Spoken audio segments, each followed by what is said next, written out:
حضرت حذیفہ بن یمان ایک صحابی تھے، میرے نبی کریم علیہ السلام نا ان سے راز کی باتیں کرتے تھے۔ ہر بندے کا عزمہ ٹھیک نہیں ہوتا، سب سے راز کی بات نہیں کرنی چاہیے۔ حضرت حذیفہ بن یمان کہتے ہیں حضور راز کی باتیں بتاتے ہیں۔ مدینہ منورہ میں جو منافقین تھے ان کی لسٹ بھی نبی پاک نے حضرت حذیفہ بن یمان کو دی تھی۔ جب کوئی مشکوک آدمی مر جاتا نا تو صحابہ کہتے ہیں ہم دیکھتے اگر حضرت حذیفہ نے جنازہ پڑھا ہے تو ہم بھی جنازہ پڑھ لیتے۔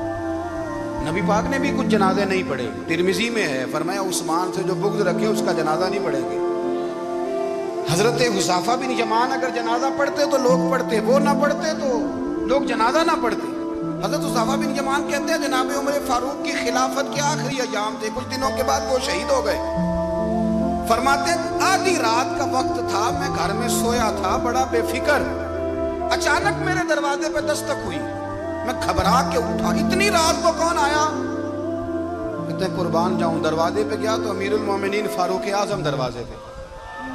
میں نے کہا عمر کوئی حکم تھا تو مجھے بلا لیتے۔ کہنے لگے میں نا امیر بن کے نہیں آیا، تیرا ویر بن کے آیا ہوں۔ امیر المومنین کی حیثیت سے سرکاری کام سے بلاتا تو وہاں بلاتا، مجھے ایک ذاتی کام پڑ گیا۔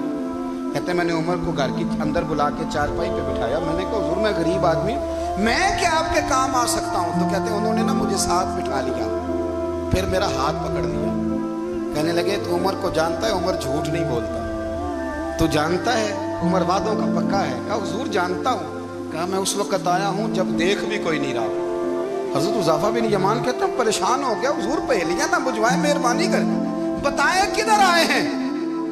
حضرت عمر فاروق فرمانے لگے 62 سال کا ہو گیا ہوں، 63 میں چل رہا ہے، داڑھی سفید ہو گئی ہے، پھل پک گیا، اٹھ فریدہ ستیا، داڑھی آ گئی دور، اگا نیڑے آ گئی، پیچھا رہ گئی دور، اپنا اب قبر اشر کا معاملہ صاف نظر آنے لگا ہے۔ کہا حضور مجھ سے کیا چاہتے ہیں؟ حضرت عمر رو پڑے، کہنے لگے آج میں عشاء کے بعد نکلا ہوں تو نبی پاک کے صحابہ مجھے نیک کہہ رہے تھے، پھر میں نے بچوں کی ماں سے اور بچوں سے بھی پوچھا ہے، وہ بھی مجھ سے راضی ہیں، پر حذیفہ تیرے ساتھ نبی پاک راز کی باتیں کرتے تھے، سچ بتا کہیں عمر کا نام منافقوں میں شامل تو نہیں؟ سچ بتا ان منافقین میں تو شامل نہیں، کہیں اوپر سے تو نہیں سارا کچھ؟